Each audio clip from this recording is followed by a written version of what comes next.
Всем огромный привет, друзья! Меня зовут Фил, это канал Честный Блог. Как же я обожаю вот эту свою работу. Еще примерно неделю назад я записывал видео, что Xiaomi представила свой осенний флагман Xiaomi 12T Pro, у которого камера на 200 мегапикселей. А сейчас я уже его держу в руке, я уже с ним походил, я уже знаю, как он фотографирует, как он работает. Очень круто. Еще, конечно же, круто, что в России этот смартфон уже официально продается, но об этом я расскажу чуть попозже. Короче, друзья, 200 мегапиксельный модуль от компании Samsung. Называется он HP1.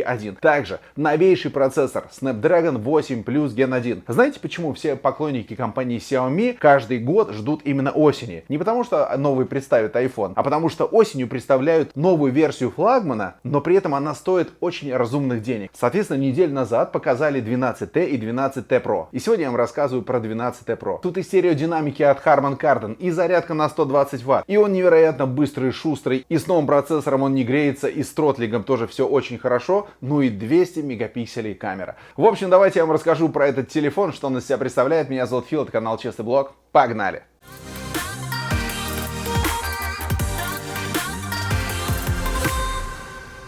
Ну что, друзья, вот он этот красавчик. Такой некий голубоватый металлический цвет. У него, кстати, есть еще белая расцветка и черная расцветка. Сзади у нас матовое стекло, очень приятное на ощупь, но при этом, конечно же, оно скользкое. Естественно, в комплекте у нас есть чехол. Обязательно вы используете. Не дай бог разобьете переднюю панель, заднюю панель. Это прямо очень дорого и очень больно. Ну а тем более, что чехол ложится таким образом, что практически не увеличивает ни толщину, ни размер смартфона. Хорошо. Я вообще люблю чехлы, которые китайцы вкладывают в свои смартфоны. Красота. И камеру он прикрывает 200-мегапиксельную. И, кстати, что касается модуля камер. Мне не очень нравится его дизайн. Точнее так, мне он не очень нравился, когда я его увидел на Redmi. Потому что у Redmi все пластиково. А здесь он прямо металлический. Ну или, по крайней мере, мне кажется, что он металлический и выглядит как бы очень прикольно и очень серьезно. Вообще, смартфон сделан в форм-факторе всех флагманов, которые выходили у компании Xiaomi. Это задняя покатая крышка. Это экран 6,7 дюймов. Если быть точным, 6,67. Причем флагманы, которые выходят в 12 серии, у них и экран загнут, а здесь экран плоский. И как интересно получается, несмотря на то, что флагманы выходят с загнутыми краями, большинство людей любят именно плоский экран, вот как здесь. Точнее так-то, 2,5D стекло, да, которое сбоку чуть-чуть все-таки наезжает. У нас есть небольшая фронтальная камера, у нас сверху наклеена пленка, корень Gorilla Glass 5-го поколения сзади и спереди, но, как я уже сказал, проверять об кафель не стоит. Единственный момент, который меня немножко смущает, это, оказывается, по бокам пластик, не металл. Весит этот смартфон 205 граммов, и толщина его 8,6 мм. В руке лежит хорошо. Он, конечно же, большеват, но в целом хорошо. Сканер отпечатка пальцев находится под экраном, потому что у нас здесь классный AMOLED экран. И знаете, что в нем самое классное? Не то, что здесь поддерживается HDR10, и то, что он очень яркий, и то, что здесь 120 Гц частота. Нет, это все мы видели в других смартфонах. Самое классное, что у него минимальный шим. Он работает на частоте 1920 Гц. Это означает, что этот шим мы практически не можем заметить. Даже те люди, у которых аллергия на шим, они тоже его не заметят. Это, знаете, очень круто, потому что у AMOLED вот это как бы болезнь, с ней многие не научились бороться. У Samsung там дико шумят дисплеи, а здесь прямо очень круто. За это Xiaomi огромное спасибо. Ну и на презентации, знаете, компания Xiaomi решила немножко напустить такой пыли в глаза, и вот если у одних есть Dynamic Island, то у других есть Crystal Res. Да, придумали название разрешению, потому что здесь разрешение нестандартное, не то, что там Full HD+, и так далее. Здесь 1220 на 2712. Это 446 точек на дюйм. Ну, к экрану вопросов никаких нет. Вы прекрасно знаете, что AMOLED это супер яркие экраны, это супер контрастные экраны, это замечательные углы обзора. И так как у нас здесь никаких экранов водопадов, соответственно, у нас ничего нигде не искажается. И по яркости здесь тоже все хорошо, потому что 500 нит в обычном режиме и 900 нит, когда вы выходите под палящее солнце. Ну, 900 нит это вы все прекрасно видите. С этим вопросов никаких нету. Сканер отпечатка пальцев работает очень быстро. Я, честно говоря, переживал, что он будет медленным, потому что вот в 12 и даже в 12s Ultra он такой, знаете, немножечко, все-таки там полсекунды наподумает. А здесь работает очень быстро. И, конечно же, работает быстро разблокировка по лицу. Все кайфово. Еще один интересный момент. Здесь как будто бы нет подбородка. То есть мне кажется, что все стороны симметричны. Я вот, честно честно говоря, даже не знаю. Вот я кручу, верчу и не понимаю, есть ли тут какое-то увеличение или нет. Если вы в курсе, напишите, пожалуйста, об этом в комментариях. Кстати, если нужно сделать обзор с 12Т, тоже напишите об этом в комментариях. Если надо, запилю с удовольствием. Надо только раздобыть его где-то. Кстати, где раздобыть этот смартфон? Я этот смартфон взял в магазине РБТ. Им вообще, честно говоря, огромное спасибо за то, что они начали продавать смартфоны вот практически со дня презентации. Вот там где-то далеко презентовали, а у нас в России уже официально с гарантией, со всеми делами в магазине rbt.ru начали продавать по хорошей цене Xiaomi 12T и 12T Pro. Цена на Xiaomi 12T Pro версия 8128 на RBT сейчас составляет 52 999 рублей. И если, кстати, вы покупаете этот смартфон, вам достаются в подарок вот такие классные наушники Xiaomi Buds 3, которые сами по себе стоят 9000 рублей. Там еще при покупке баллы начисляются и так далее. В общем, я на rbt.ru внизу оставляю ссылку, переходите, посмотрите. Как я уже сказал, у них продается и 12T, и 12 Pro, и другие модели от компании Xiaomi, да и вообще куча всего по хорошим ценам. Кстати, что касается 12T, особой разницы между 12T и 12T Pro визуально вообще практически нет. Немножко по-разному выпирает блок камер. Самое важное, конечно же, это внутри, потому что в 12T, в обычной версии, там такой же классный экран, тоже 120 Гц, все очень ярко, здорово, замечательно, но камера там не на 200 мегапикселей, а на 108. И там другой процессор. Если здесь стоит Snapdragon 8 Plus Gen 1, то там стоит процессор от компании MediaTek под названием 8100. Это очень быстрый процессор, набирает порядка 800 тысяч баллов Antutu, работает очень круто и мощно. Кстати, слушайте, я потряс смартфон, там что-то бренчит. Знаете, что бренчит? Ничего страшного. Это бренчит оптическая стабилизация. У нас есть оптическая стабилизация, и это хорошо. Поэтому пускай себе бренчит. Как раз таки будет плохо, если она бренчать не будет. Ладно, давайте вернемся к 12 Pro. Тут классное звучание. Harman Kardon написано наверху. Для тех, кто в теме, вы прекрасно понимаете, что эти ребята умеют правильно настраивать динамики. Конечно же, у нас стерео, нету никаких перекосов. Знаете, сверху, снизу нет. Ровное, хорошее стерео. Объемное, кайфовое звучание. Здесь, помимо того, что вы можете включить Dolby Atmos, а это, соответственно, более классное пространственное аудио. Тут еще есть пресеты для звучания, а самое главное, графический эквалайзер. То есть, если вы чувствуете, что вам хочется побольше низов, или побольше верхов, или, в принципе, что-нибудь тут подкрутить, либо можно выбрать какой-то из пресетов, рок, джаз, хип-хоп и все остальное, либо самим что-то подкрутить. Но я скажу так, самим лучше крутить ничего не надо, если вы не в курсе, как все должно звучать. Выберите какой-нибудь вариант, и тогда вот эта настройка будет работать для всего смартфона. И для звучания, и для рингтонов, для всего. Да, кстати, по вибрации здесь тоже все хорошо. Она, знаете, такая практически флагманская, может быть, чуть-чуть по силе вибрации Taptic Engine не дотягивает до самых старших моделей. Но вообще здесь все хорошо, можно и настраивать уровень тактильного отклика, чтобы было побольше, поменьше. В принципе, его включить или выключить. В общем, это удобная штука, обязательно сделайте. Я раньше отключал вибрацию, чтобы она не беспокоила, но когда вибрация доставляет удовольствие, вы понимаете, о чем я говорю, то, соответственно, ее отключать не нужно. Ну и производительность. Производительность шикарная у этого смартфона. Наконец-то у Snapdragon получилось сделать классный процессор. Вот смотрите, в прошлом году выходил Snapdragon 888. Очень горячий чип, тротлищий, многие очень сильно расстраивались. Потом вышел Snapdragon 8 Gen 1. Он, честно говоря, стал, по-моему, еще горячее, чем 888. Были проблемы с тротлингом. Ну, если вы более-менее следите за новостной повесткой, вы знаете, прямо было с ним тяжело. А вот здесь стоит самый новый процессор. Его летом начали ставить. Это Snapdragon 8 Plus Gen 1. И что самое классное, он просто стал совершенно по-другому работать. При этом он стал мощнее, тут же он стал холоднее и тут же он стал меньше тротлить. Вообще очень круто. То есть раньше Snapdragon 8 Gen 1 или 888, например, при Antutu нагревались свыше 40 градусов, 42, 43, 44 и так далее. Здесь при первом прогоне Antutu он нагревается всего лишь до 33 градусов и набирает, кстати, 1 061 000. А при втором прогоне Antutu он набирает 1 043 000 и нагревается до 38 градусов. То есть не поднимается свыше 40.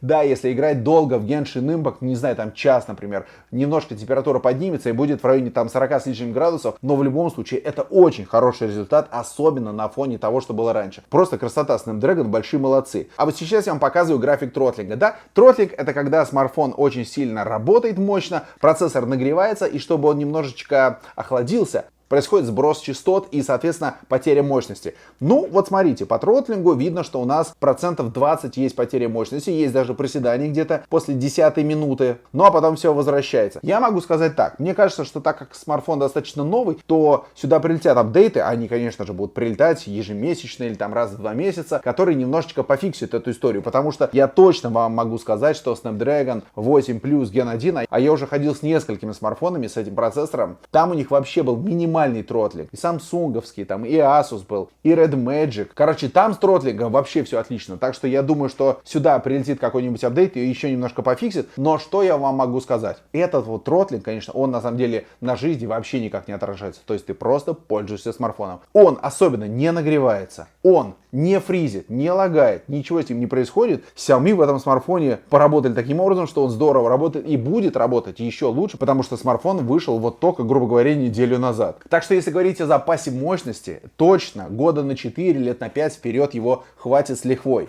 С учетом того, что будут усложняться системы, будут усложняться игры, он будет вывозить вот этот 1 000 000 баллов Antutu, будет вывозить точно. И знаете, какая есть еще вещь, которая мне очень сильно нравится в этом смартфоне и в процессоре Snapdragon 8 Plus Gen 1? Он не сильно жрет аккумулятор. То есть по сравнению с предыдущими смартфонами, прямо флагманы стали работать гораздо лучше. То есть этот смартфон без проблем вытягивает от 6 до 8 часов работы экрана. Это невероятный результат. Еще год назад флагманы вытягивали по 5 часов экрана в среднем.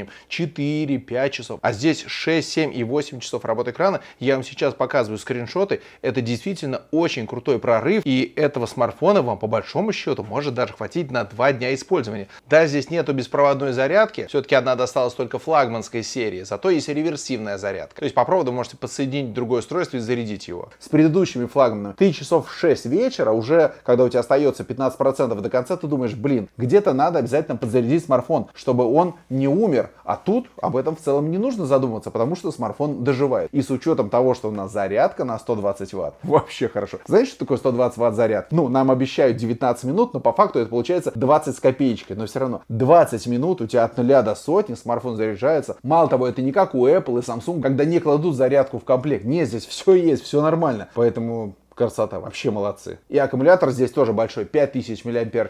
В общем, вопросов никаких нету. А вот где произошло улучшение, знаете где? Это вот здесь вот, потому что здесь появился настоящий датчик приближения. Я думаю, что вы все прекрасно знаете, у Xiaomi последние, наверное, года 2 и Redmi были проблемы с датчиком приближения. Ты звонил, и у тебя твоя щека замечательная кому-то тоже звонила, потому что датчик постоянно глючил. Потому что он работал не на приближение, а он был ультразвуковой, если мне не изменяет память. А здесь у нас вновь стоит вот этот датчик приближения правильный. Поэтому, когда вы кому-то звоните, никаких проблем нет, вы прикладываете голову, и все отлично работает. Вернулись к истокам, красавцы.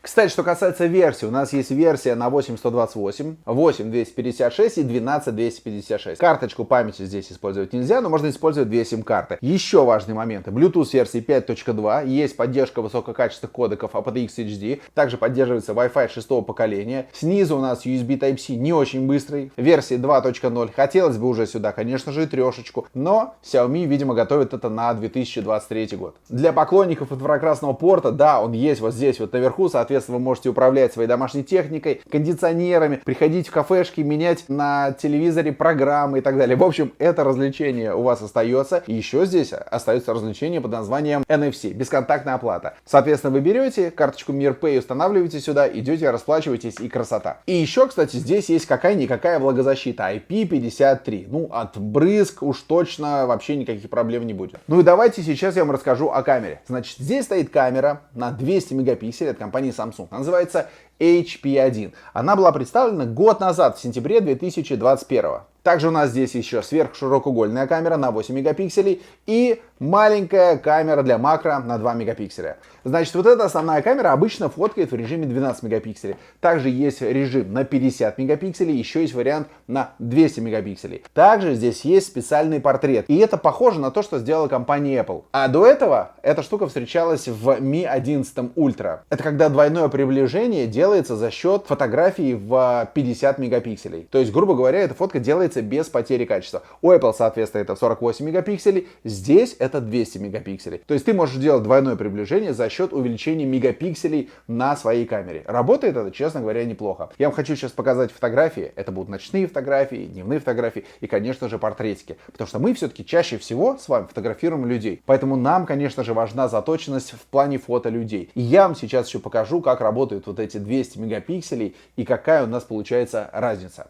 Ну, давайте начнем с видео. Видео можно снимать прям 8К 24 кадра в секунду. Также снимать можно видео на 4К 30 и 60 кадров в секунду. Я пока вам рассказываю все эти технические характеристики, заодно вы видите, как у нас происходит съемка днем, ночью. Также можно снимать Full HD до 200 кадров в секунду, и еще можно снимать видео в режиме HDR. Это тоже очень прикольная штука, когда вы снимаете яркие контрастные сцены, когда у вас сзади светит солнце, перед вами стоит человек, и вам нужно, чтобы и солнце было в кадре не засвечено, и человек не был темным. Вот тогда можно включить режим HDR. Его просто так включать везде не нужно, типа это такой крутой улучшатель. Нет, он подходит именно вот для подобных сцен. Обратите на это внимание. В интерфейсе камеры мы можем найти все необходимые нам режимы. Во-первых, это, конечно же, фото и видео, плюс режим портрета. Как я уже сказал, режим портрета делает увеличение в 2 раза. Мы можем также менять уровень размытия, так сказать, менять апертуру. У нас есть еще режим профи, это где мы сами можем выставлять баланс белого, ISO и все остальное. В режиме профи можно делать фотографию на 50 мегапикселей,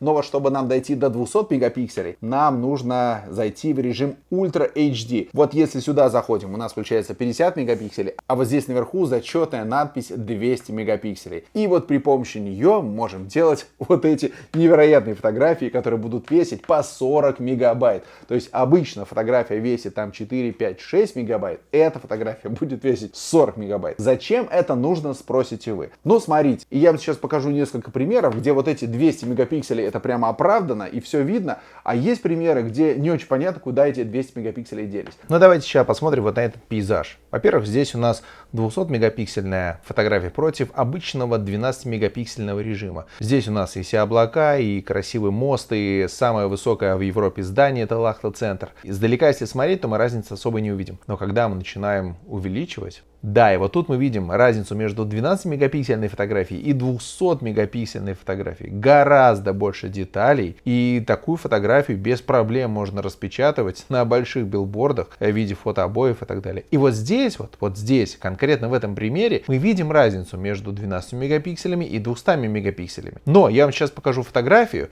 где я особой разницы между этими двумя режимами не вижу. То есть вот у нас две фотографии, опять же, на 12 мегапикселей и на 200 мегапикселей. И издалека, опять же, выглядит все одинаково. Но когда мы начинаем увеличивать, то, честно говоря, я не вижу никакой разницы. То есть именно той разницы, о которой бы стоило говорить, что вау, посмотрите. На мой взгляд, просто фотография весит в 5 раз, в 10 раз больше, а толку от этого никакого нет. И я, честно говоря, не смог понять, почему в какой-то ситуации у нас есть разница с 200-мегапиксельным режимом, а в какой-то нет. И чтобы мы понимали, друзья, ведь раньше говорили, что ночью вот эти фотографии в 200 мегапикселей, в 108, как на Samsung, они работают очень плохо. На самом деле это не так. Вот прямо сейчас посмотрите, это фотография, центр Санкт-Петербурга, красота. И вот здесь есть, опять же, есть вот эта разница между 12-мегапиксельной фотографией и 200-мегапиксельной фотографией. Прямо видна разница. Да, не сказать, что она какая-то прямо вау невероятная, но все равно эта разница видна. То есть мы понимаем, за что мы платим деньги. То есть здесь мы опять же видим разницу. И давайте вернемся опять к нашей замечательной блондиночке Елизавете.